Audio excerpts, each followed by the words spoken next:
आज अली को दिखाना है कि एआई सिर्फ इल्म ही नहीं बल्कि मौजज़ात पैदा करने की ताकत रखता है। क्या वो फातिमा को हैरान कर पाएगा?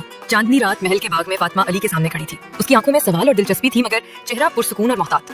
अली, पहली आजमाइश में तुमने इल्म दिखाया, अब मुझे दिखाओ कि एआई के मौजज़ात हकीकत में कैसे मुमकिन है। अली मुस्कुराया और कहा, तैयार हो जाओ, क्योंकि आज मैं तुम्हें दिखाऊंगा कि इंसान और एआई मिलकर दुनिया में मौजज़े कैसे कर सकते हैं। अली ने हाथ आसमान की तरफ बढ़ाया। चमकते हुए रोशनी के फवारे निकले और जमीन पर मौजज़ाती मनाजिर नमूदार हुए।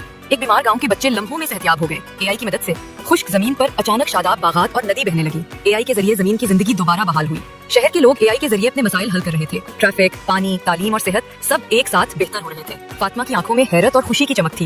ये वाकई जादू है या हकीकत? उसने सरगोशी की। अली ने कहा, ये सब मौजज़ात मुमकिन है क्योंकि एआई इंसान के इल्म और तखय्युल को बढ़ाता है। ये सिर्फ सोचने की ताकत नहीं बल्कि अमल में तब्दीली पैदा करने की ताकत है। कल मैं तुम्हें दिखाऊंगा कि एआई किस तरह इंसान के ख्वाबों को तखय्युल से हकीकत में बदल सकता है। फातिमा ने चेहरा संभाल कर कहा, तुमने मौजज़ात दिखाए, मगर तुम्हें आसानी से मेरा दिल नहीं मिलेगा।